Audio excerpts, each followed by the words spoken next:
This is Duke University. Global trade and environmental justice. Human rights issues are still. The term Ubuntu. The Alien and Sedition Acts. Is making inferential discovery. The importance of an archive. The John Hope Franklin Center.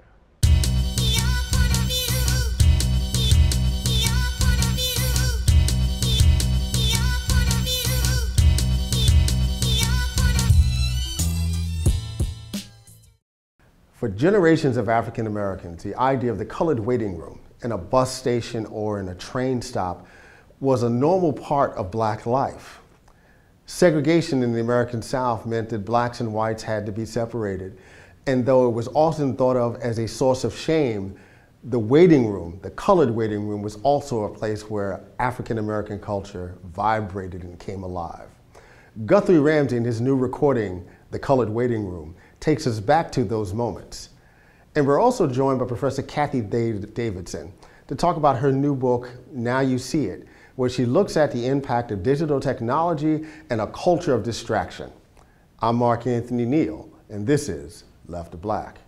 Welcome back to Left of Black. I'm your host, Anthony Neal. We're joined this afternoon by Professor Guthrie Ramsey from his office in Philadelphia at the University of Pennsylvania, where he's the Edmund J. and Louise W. Kahn Term Professor of Music at the University of Pennsylvania. How are you doing today, Guy?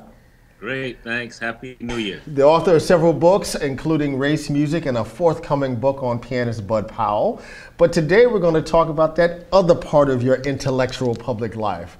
That is a musician and composer. You have a new CD that literally is in production as we speak, called The Colored Waiting Room, and we're glad to have you on to talk a little bit about this new music, and in particular, the concept behind this new music.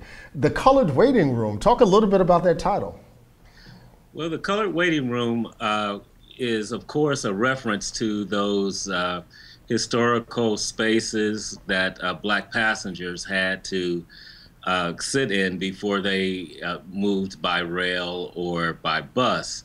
But the concept for the CD is that the colored waiting room takes place in a nightclub, and it attempts to capture all of the positive social energies that were in those spaces, you know, that were at one time meant to contain us, but now I'm trying to flip that script and make it a positive space. You know, folks hear segregation, and they obviously think about a very dark political moment in the lives of African Americans in this country.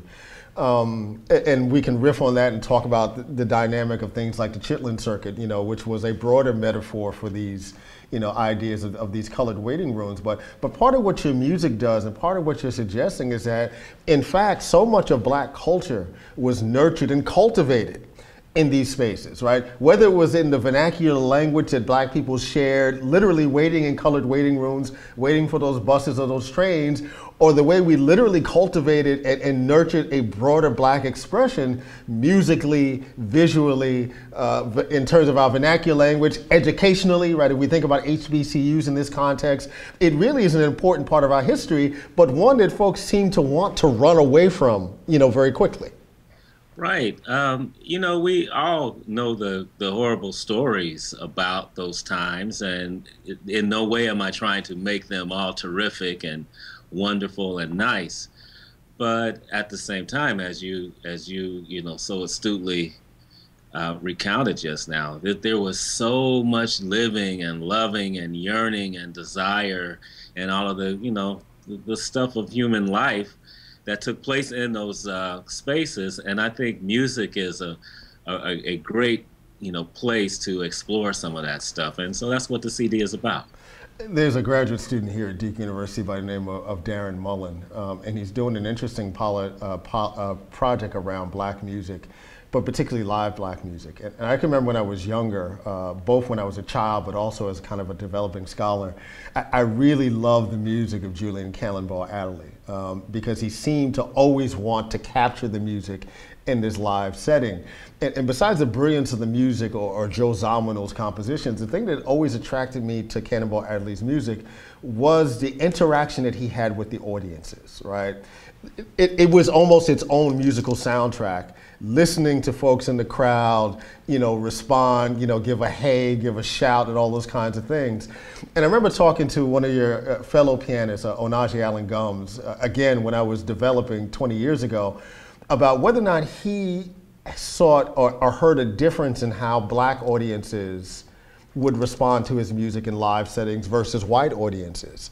And I'm wondering, do you get a sense of that also? And if you did have a sense that there was different response to the music, what you would attribute that to? Wow, that's a great question. Okay, let's see. I have to kind of think about that. Great question. I think that to hold on to an idea that black audiences do a certain thing or white audiences do a certain thing, you'd have to always think about other parameters besides race. Right. You have to think about what the venue was. At what historical point are you talking about these audiences? Because I would dare to say that if you go to like a hip hop concert where today, let's say a hip hop concert today, and let's say the audience was a primarily non-black audience, they would know all the cues, be able to distinguish. Right, they'd know all the cues. Yep, absolutely. Right. They know they know what to do. However, what I always am fascinated by how audiences react. For instance, when you go to a concert, say at Jazz at Lincoln Center, in the, I forget the name of the huge hall there, but it's very opulent. Mm-hmm.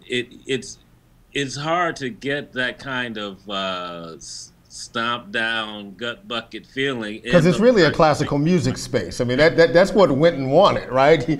He wanted to elevate this to a classical art, and you had to listen to it in a space that embodied that classical sensibility. Yeah, right. So I've seen musicians sometimes. They really have to tell the audience, it's okay, if you to clap your hands, or shake your head. It's okay. The ushers won't remove you.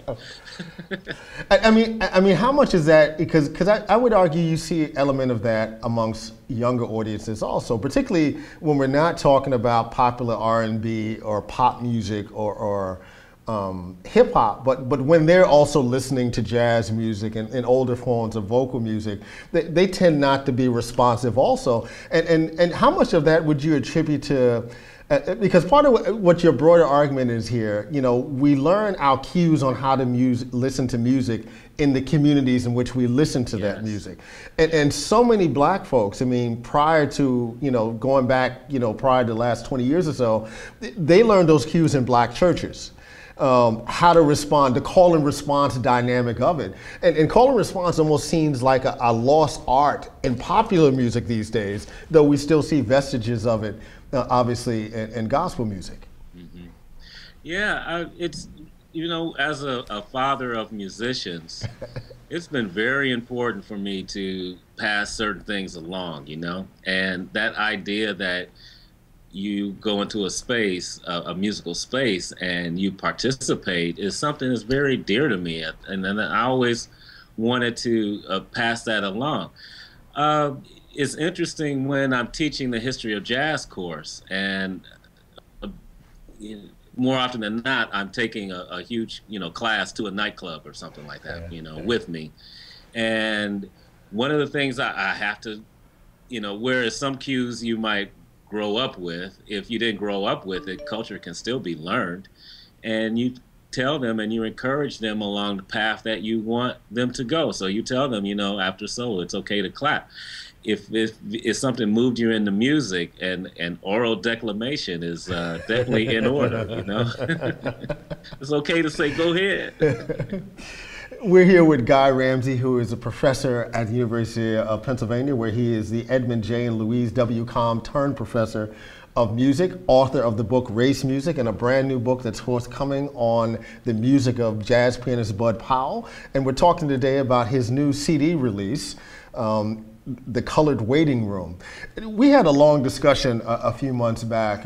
We were sharing some time up at the University of Harvard with our good friend and colleague Marcelina Morgan in the Hip Hop Archives, and we had a long conversation about this particular history of our culture, musically segregated spaces, and not to get into the details of the conversation, but really talking about the difficulty of getting our young folks to understand the risk that were associated with cultivating our culture in these spaces, right? The idea that the culture that we were really talking about was something that was inherently insurgent, progressive, radical, even militant, right? Trying to push back, trying to create a community in and of itself, which is something that was a radical concept in and of itself within the context of segregation, but also create a community that also was insurgent in that context.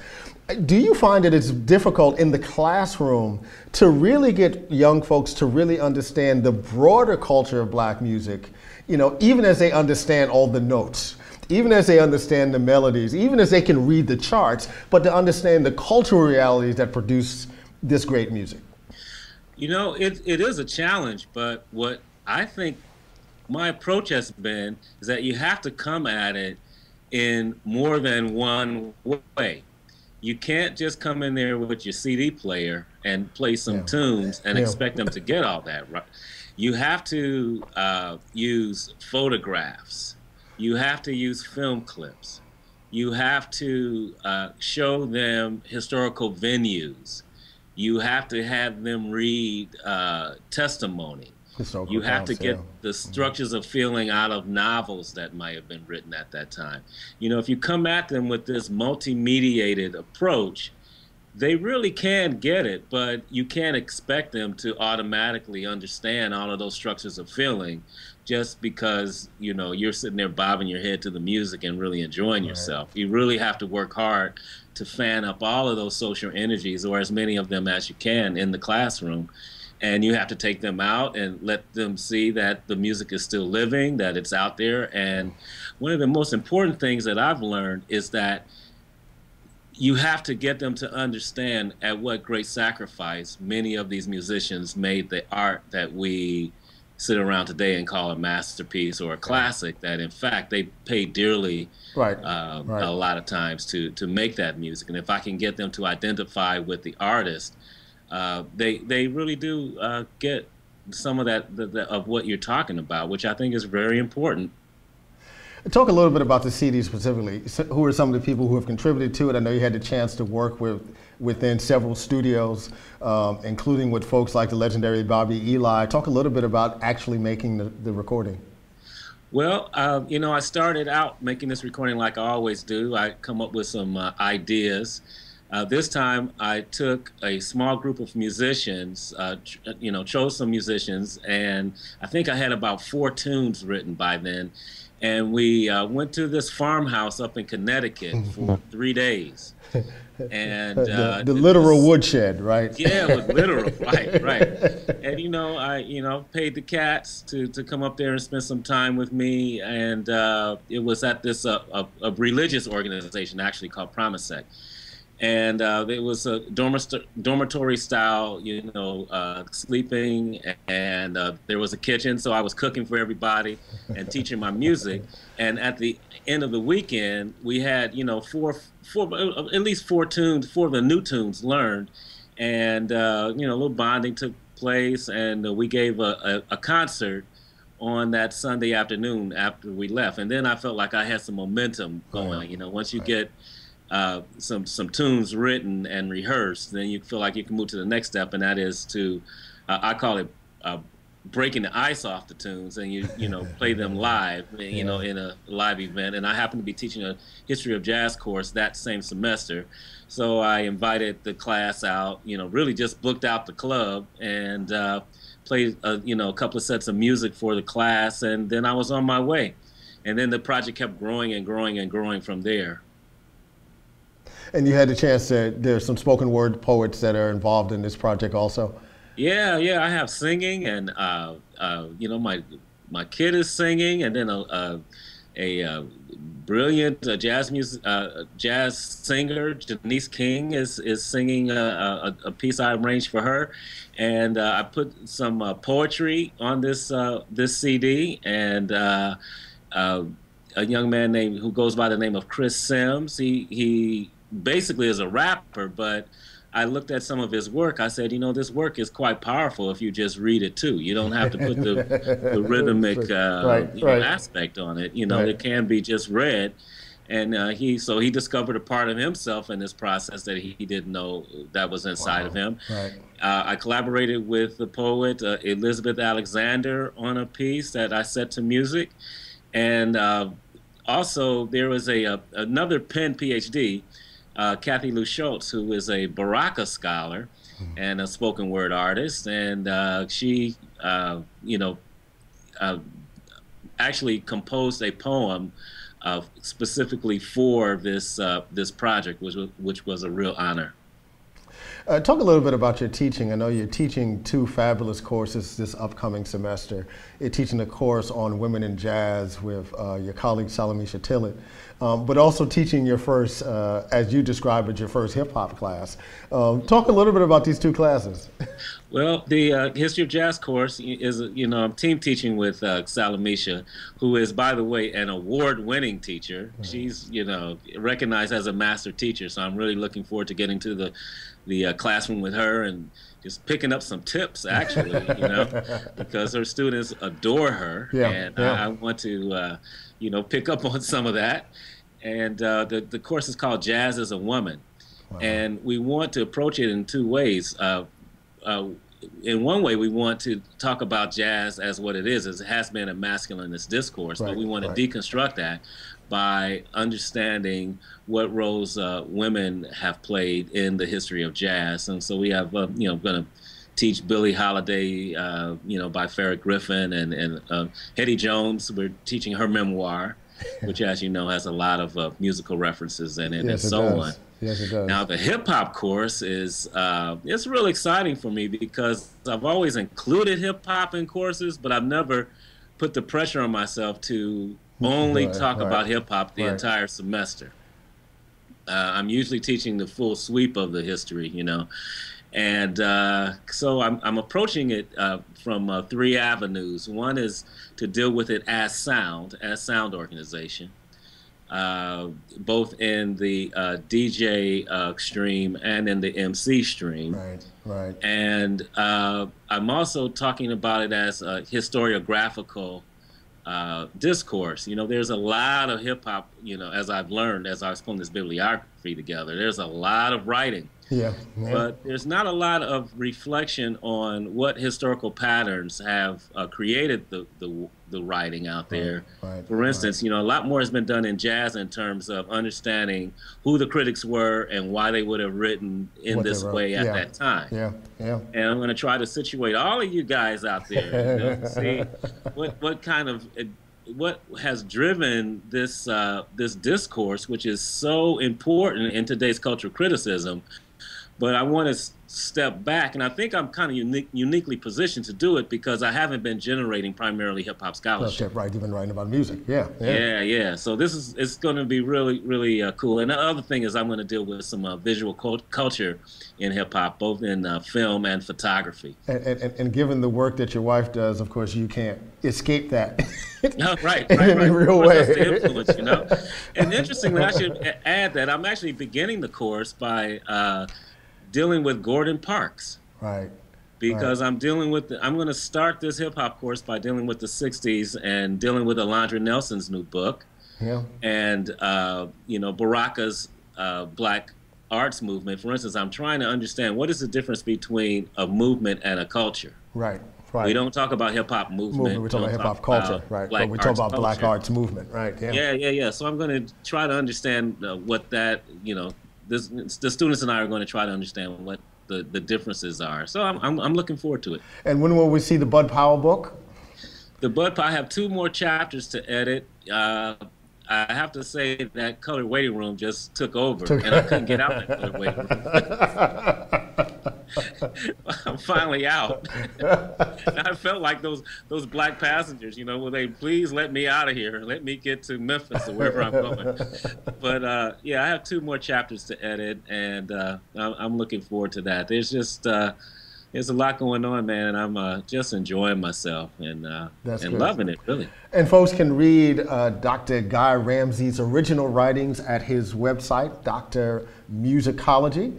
You can read musicology.com. Musicology.com. You, of course, can read his scholarly work in books like Race Music, and of course you can listen to the brand new CD, which is dropping shortly, The Colored Waiting Room.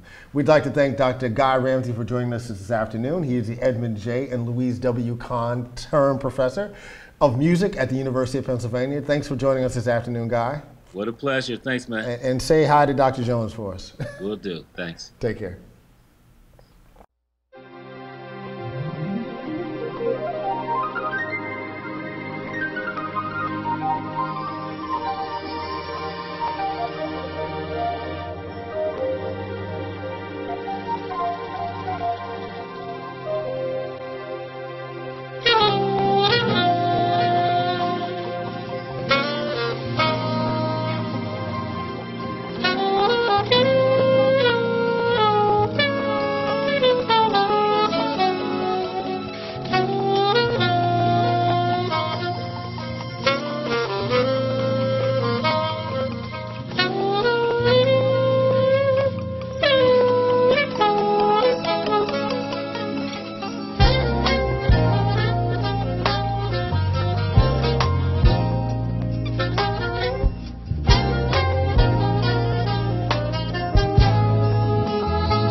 What are you waiting for? My house by the beach. I'm waiting for, no, what I'm waiting for is just to reach a certain level of comfort with my music. It doesn't have to be super duper stardom or fame, just comfort, just waiting to arrive at a place where I can relax and say, I have arrived. That's what I'm waiting for.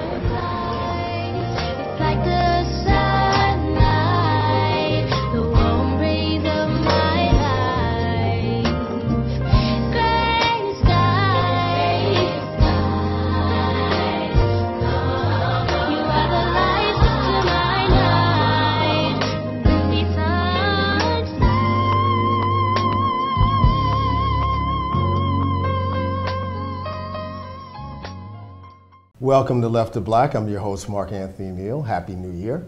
We're here at the John Hope Franklin Center at Duke University, and we're joined this afternoon by Professor Cathy Davidson, who is the John Hope Franklin Humanities Institute Professor of Interdisciplinary Studies and the Ruth F.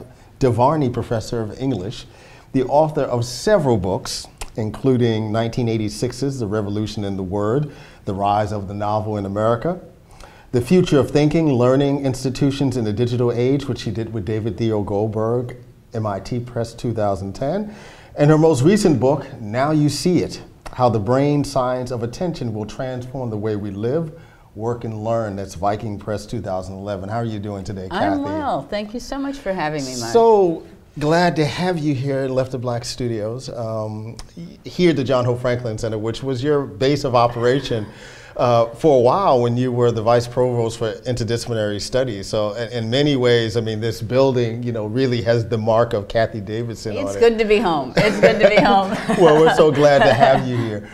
You know, your career has an interesting arc. I mean, you're known for your work in literature, right? I mean, you're a literary figure, literary critic, literary historian, and you've made this transition to learning, right? And writing about how we think, how the brain functions, and of course this great new book on how we can use distraction as a way to enhance, what we do to make ourselves more productive.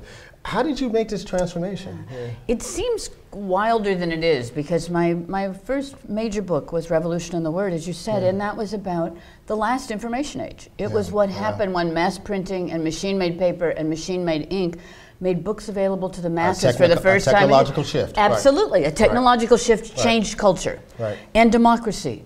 And what literacy meant and how we prize literacy also freaked out the Founding Fathers. The Founding Fathers were worried that the populace that middle class and working class people had access to books without a preacher to translate and tame them. And of course, literacy is powerful. Really, without an overseer. Without an overseer, absolutely. In a metaphoric sense for working class and middle class white people, but in a literal sense for black people. Because if you were a slave, you were not allowed to read, and in fact, if you were a slave owner, you could be punished for teaching somebody to read. Literacy is powerful. So when the digital era came, I started hearing all this anxiety about what a new form of technology had done to change communication, and it reminded me a lot of the old issues, including issues of literacy, access, digital divide, all those issues that came up with the last information age are being revisited again now. And so part of what you're arguing is that we're in the midst of one of these transformations now. Right, in terms of how we get information, how we access it, how we process it, right? Because I think everybody understands that it's different now, right? Where the information is, how we access it, but part of what your work is arguing is that we're processing this information fundamentally differently than we had processed information before, and that our institutions are out of sync. Absolutely. With this shift. We're doing a great job training people for the 20th century. But that's typical too, because it's basically only since April of 1993, when the Mosaic 1 browser goes commercial, that we have email and the World Wide Web for everybody, or for anyone who has access. Not for everybody, but anyone who has access, rather than scientists and the business community and governments. And less than 20 years, that's not even a generation yet. We're now seeing the first generation of this new information age, the first generation that's really grown up only knowing this. The rest of us, it's a before and after, and that's always a time of anxiety. And it's interesting because in some ways you suggest throughout the book that the real leaders in this are really young folks. And we're producing all this anxiety about how they're learning and what they're not learning and the quality of that learning, when in fact, they've really embraced this very natural, it's an organic process for them. Absolutely. And in fact, now that we're doing the actual research, and I'm very proud to be part of the MacArthur Foundation's Digital Media Learning Initiative, where we're actually having researchers do real research, not punditry, but actually study what young people are doing.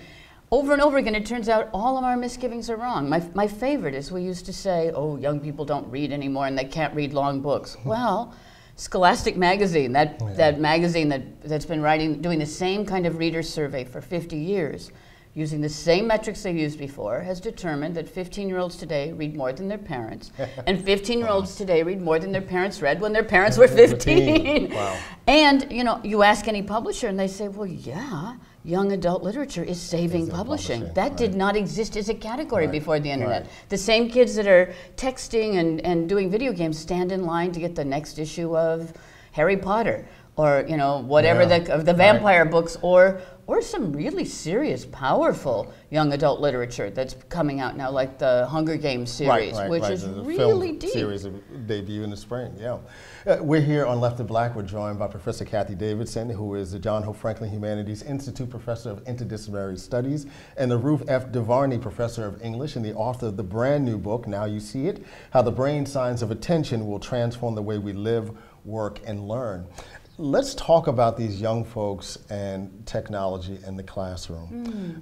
You talk in the book about being here at Duke 8-9 years ago, right? When Duke is one of 6 institutions that's chosen to be a tester of all these new Apple products, right? And so, Duke begins this iPod thing, right? incoming students will all have iPods, and how folks literally made fun of it. Oh, right, we got in so much trouble. Oh my goodness. What is this elitist institution down south with all this money doing, giving students a machine that's going to allow them simply to listen to music? Right.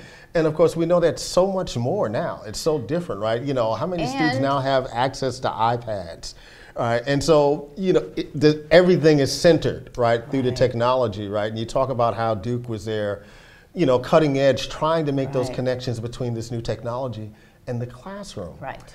What's changed over 8 or 9 years? Well, it's interesting. The iPod story is a happy story and a sad story. And I'm going to tell both parts of it because I think it's important to hear both parts. The happy part is, as you said, we were on Newsweek, we were on ABC News, we were condemned. We were like, you know, leading youth astray for giving them iPods because the iPod had no known educational use. Right. The tricky part is we only gave the iPods free to first-year students. Well, second, third, and fourth-year students were ready to kill us. They were so mad. They're like, we paid tuition too. Why didn't we get any free ones? So we said, okay, oh my goodness, we made a mistake. How about this? If you can convince a faculty member to change a syllabus and include an iPod and a learning use for an iPod that you have figured out in their class, we'll give you, the faculty member, and all the other students free iPods. In one semester, we gave away more iPods to students who had initiated a learning change and invented a learning technology for the iPod and convinced a professor to make a change in a syllabus. You know how hard that is to get a professor to make a change in a syllabus. We gave more than we gave away free. This was the 10th anniversary of the iPod this year, and Times Higher Ed in UK asked me to write an op-ed about the experiment because we'd gotten so well known for this. And the executive from Apple, who had been responsible for this, wrote a little comment on the bottom of my op-ed saying, you think what we gained from that experiment was millions of dollars of free R&D, and we did. We got video, we got signal processing that allowed you to key into the National Institute of Health heart arrhythmia catalogs.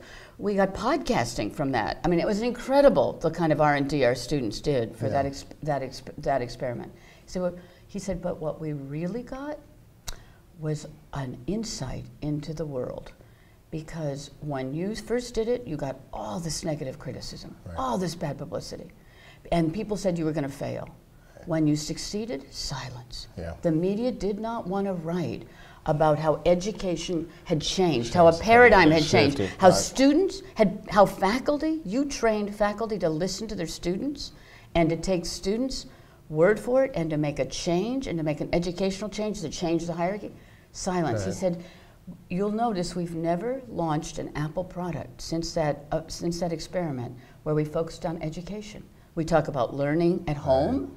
We don't talk about education because there's so much conservatism in the media as well as in educational systems against anything that's too new. And this is the irony of it, right? And give Apple some credit, you know, give the late Steve Jobs some credit and understanding the value of having young folks play around with the things to figure out the possibilities of it. You know, if there's something that I noticed that's inherent in the way that young folks use technology versus the way we were trained to use technology.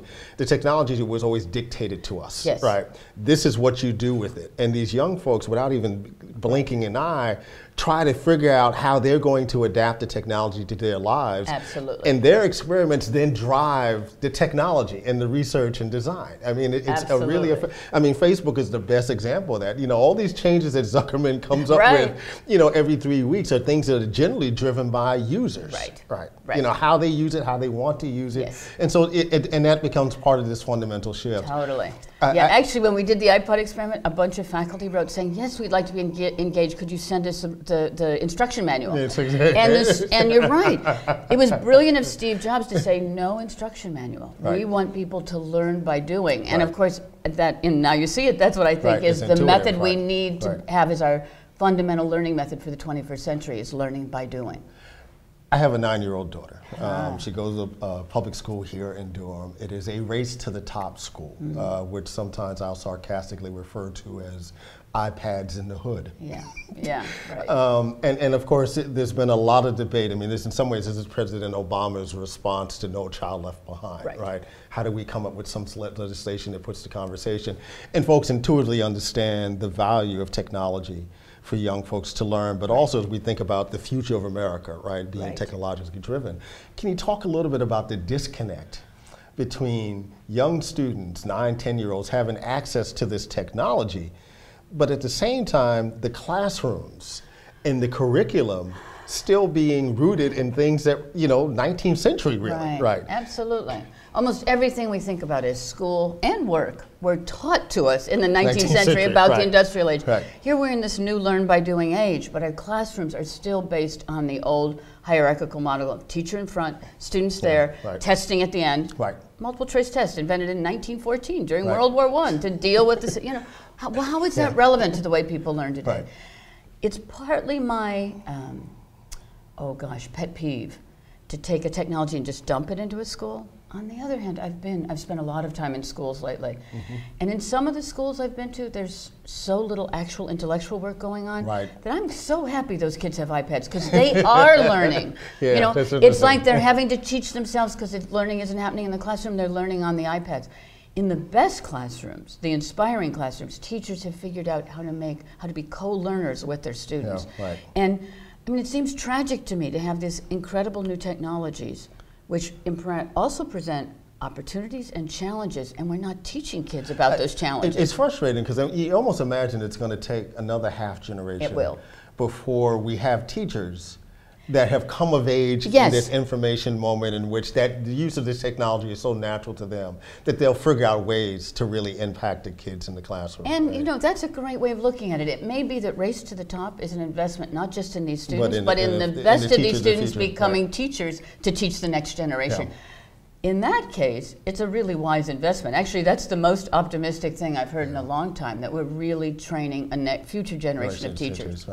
You're watching Left of Black. I'm Mark Anthony Neal. We're joined by Cathy Davidson, who's the author of the new book, Now You See It. So much of the book is about distraction, right, and multitasking. You're in classrooms like I am, and we're now in classrooms where we almost expect to have students with their laptops on the table, they have iPads, they're texting each other, they're texting their friend who's sitting next to them, right? And sometimes I've been fortunate enough when I've been in a really big classroom and say my TAs are talking with the class, I'll just kind of roam around. And I'll sit behind some of the students who have their laptops open, and they'll be open to 6 screens.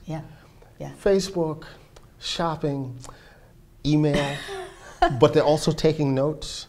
They're always at Google or Wikipedia, I know. right? Because whatever information comes out, they want to be able to process it. And what you realize, what you're seeing is multitasking, right? And traditional thought, conventional wisdom says that they're not learning anything. They're not paying attention. You're arguing something else, right? That in fact, part of this distraction, if you will, is stimulating the process in the way. And when we think about crowdsourcing this distraction, right, it can actually have incredible results in the end. I believe that. First of all, I think we have a big myth of monotasking. I mean, when those students were sitting there with no distraction, they weren't paying 100%. We like to believe, Mark, that they were listening to every word, but we know that's not the case. And in fact, physicists just did an empirical study of students sitting in a lecture hall, excellent students, sitting in a lecture hall, hearing a lecture with no electronic devices. About 10% even can tell you what the lecture was about at the end. Only 1% feel like they've had a mental paradigm change. They're either reading the newspaper or they're daydreaming. They're not paying attention. I mean, it's kind of the way I feel about all the conversations about folks talking on the telephone, on cell phones while they're driving. It's like, if you're in a car with somebody and you're talking to someone in the car, that's distractive driving also, but we would never think to make that illegal, right? No, and in 1930, when Motorola wanted to put a radio in the dashboard, there was people wanting to have legislation saying this would cause terrible accidents all over. We now know if you're driving at night, that radio is a lifesaver. Right, it right. keeps you paying attention rather than mesmerized. And part of what your book talks about is that we adapt. Our brain adapts to these new challenges. Absolutely. Right. And it adapts to everything. That's what learning is. The brain doesn't come hardwired. The brain actually, as an infant, you're born with 40% more, not less neurons. Right. You're not growing more neurons. You're constantly making efficiencies. And infant shearing survival things was away. based on distraction, right? Absolutely. I mean, that's how they learned the world, right? By being distracted Absolutely. by it. And learning what's important by what they're supposed to pay attention to, and then what they get distracted from versus what they're supposed to be. You know, there's a constant battle between those things. Yeah. And we're just learning it in different ways now. I actually, when I teach, make my students decide at the beginning of the class, are we going to use laptops today or not? And then I have students articulate what we're going to use the laptops for. So I'll say things like, okay, we're going to use laptops, so you've got to help me. And I'll say, let's say we're talking about Langston Hughes. And you need a reference. I'll say, yeah, when was he born again? Right. And tell me a little, read the Wikipedia and tell us something I don't know about Langston Hughes. Tell us something we don't know. Right. And the students always come up with something that's interesting. It's not a linear progression, but my lectures were never linear. I mean, if I'm going to be honest, before the internet, my lectures weren't linear. And I don't think most people's are. Right. It's associational. It's just our world of association has gotten much richer. Are we missing things? Of course we are. But we missed them before, too. Right. Let's talk a little bit again about infants. Yes. And you have some very interesting things about how infants learn the world. And you just did a piece at Haystack, at your blog there about, are babies born racist? Yes. Talk a little bit about, how babies are attentive to certain kind of cultural cues that also feed into a very raced world that they will grow up into. Right. Well, first, the answer to the question is, are babies born racist? No. But are babies born aware of race? Absolutely. And that is very new research that's only come about because we have the technology to really figure this out. We know babies at age 6 months in the fetus start to taste and they start to hear. And when they're born, if you introduce them to a sound they've never heard before, they react. They are surprised by it. And so, one of the things that really was amazing to me, you write about the fact that new research is showing that babies actually cry in their native tongues. Yes. I mean, that's like I know, isn't that? No one knew this, and this came. Ornithologists actually invented this technique where they tape record or they digitally record thousands of bird calls, and they process it and let the data and crunch the data to see or hear what their ears can't hear. So these French and German scientists recorded birth cries, literally the cry as babies are being born, processed it digitally, and lo and behold, French babies cry with a French inflection, German babies cry with a German inflection. So that means that not only are babies hearing before they're born, they're already mimicking the sounds around them. Right. So, they're not. And that's one of those neural efficiencies, because when the baby then starts to talk, the baby doesn't say, should I talk with a German inflection today or a French inflection? That's already a habit. Right. The point about distraction is if something's a habit, we tend to think it's natural. Yeah. And there's a lot of racial content that people don't even know they bring to the world. But from the time they're born, they're already building a raced world, and that race can have a lot of prejudice built in. Yeah. And we see, because as adults, all we have are these efficient habits. Those efficient habits are also stereotypes, cliches, prejudice, racism, all the shorthands. It's how we navigate the world. It's how we navigate the world. So are babies born racist? Yes and no. What they're born is attentive to the world of the raced world around them, and that's a highly inflected world. And so what implications does it have? We hear all this conversation now about a post-racial world. Right. And I mean, part of what this research suggests is that, that even if we understood it as a myth before this research, it's even more so. It's totally a myth. It's totally a myth. Olivier Pascalis in France does work with French babies and Arab babies, French Arab babies and French non-Arab babies.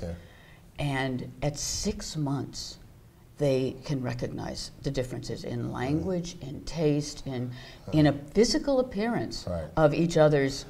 Now, 6 months is pretty young. We used to think that Piaget says we don't really develop a consciousness of race till we're teenagers. Well, I'm sorry. You know that from your 9-year-old daughter, that she does not live in a world where race does not play a part. And so then what do you say to our colleagues who then go, well, you know, race is just simply a social construct, right? Oh. Or biologists who will say there's no such thing as race. Right. You know, clearly there is some sort of mechanism of difference that we recognize. Absolutely. That folks are socialized to act on or not act on in some way, you know, race is adults. A construct, so is education, work, love, everything's a construct. In other words, there are no fixed, even what we think of as biology isn't fixed. It all comes value laden. And basically, and now you see it, I propose a learning theory of biology, that the brain is about shearing attention, shearing neural pathways in order to focus attention in certain ways on what your immediate society thinks is important. Yeah. Basically what that is you're learning value. At the same time you're learning how to eat, how to speak, how to walk. So those values aren't less important, they're more important because they're actually in the fiber of your being. The values you are learning from those around you, you're learning those at the same time you're learning to put food in your mouth, to eat, to speak. By the time you speak, you already have those values encoded. Language, of course, encodes values, but so does affection. One thing in that blog I also did was I talked about all the things we do as parents. We were babies once too. All the things we do as parents that we don't know we do. My favorite is there's a brilliant cognitive scientist named Richard Nisbett who has taught young scientists from psychologists from around the world. And a Chinese student one time said to him, Professor Nisbett, you say you're teaching us about humans. We're here to study Americans. And Richard Nisbett said, no, this is human. And the Chinese student said, no, this is American. And Nisbett was so taken aback that for 2 years he suspended his own research. And they constructed a series of experiments that all of his students did in their different countries blind. Nobody communicated with anyone until the end, and then they shared results. The level at which, especially in parent interaction, child interaction, your differences are being telegraphed to your child is so profound. So my favorite is Japanese babies and American babies. He had this experiment where you gave the baby a toy frog, and the Americans would say, little baby Mark, here is a frog. The frog's name is Freddie. Isn't this a nice frog? Isn't Freddie a nice frog? Don't you like the frog? Isn't this a great frog? And the noun words were the ones that were common. Naming that object, giving the object a name was very important. The Japanese mother would say, oh, this is nice. I give it to you. Now you give it to me. Thank you for giving it. Thank you for sharing. Thank you. So it was all about community. Never once did the Japanese mother name what this object was. And Nisbett Riley says, apparently Asian mothers don't know that naming is part of the job description of being a parent.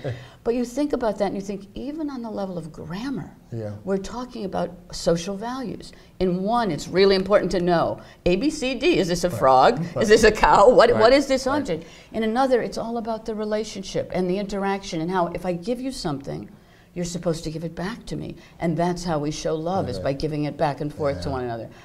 That's a pretty, you could kind of build a whole theory of culture from that one example.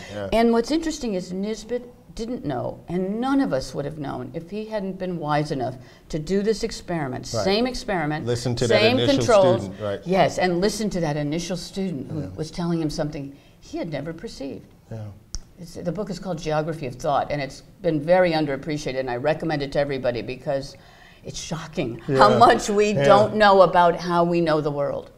What's next for you, Cathy?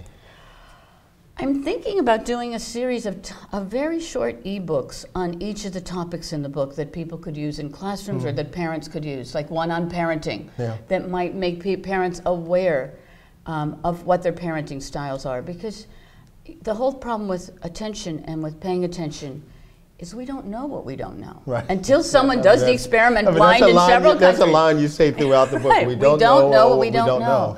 So I think and Americans almost very arrogant about. No, we really refuse to believe it. We have to be tricked into believing we don't know what we don't know. So a little book that might be for parents that says you're doing all of these things, and of course those are great things to be doing, but consider this and try this. Or if you were born in Singapore, you might be doing this. I really believe, and I do believe this, that with the right tools, the right partners, and most important, the right method, and the method is basically open-mindedness, listening, diversity, listening to the varied, different world we live in, that we can actually become aware of our own attention blindness. We can start to know what we don't know. We can start to see what we don't see. But it requires real vigilance, and it requires other people, and being aware of other points of view, and building a method where you hear other points of view into your own way of proceeding in the world. And so I think that's what I'm going to do next, is some very useful little books that in different situations allow people to think about other options and hear other options, and some URLs they can go to that might help them out, crowdsourcing, where they can get some advice on what to do in a certain situation when they're confronted with a situation they can't understand. You've been watching Left of Black. I'm your host, Anthony Neal. We've been joined this afternoon by Professor Cathy Davidson, who's the John Hope Franklin Humanities Institute Professor of Interdisciplinary Studies and the Ruth F. DeVarney Professor of English. She's the author of the new book, Now You See It, How the Brain Science of Attention Will Transform the Way We Live, Work, and Learn. Do you have a paperback date yet for the book? Coming out this summer in paperback, yes. Looking forward to it. Thank you Thanks so much. for joining us today, Cathy. Favorite interview yet. Thank you so much. It's just been a pleasure, Mark. You're welcome.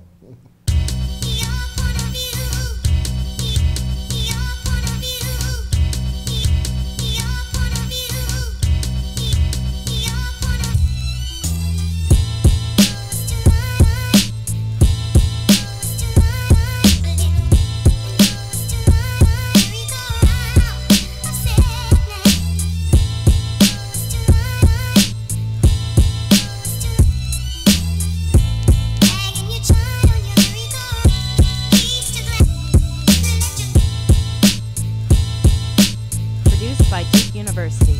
Online at duke.edu.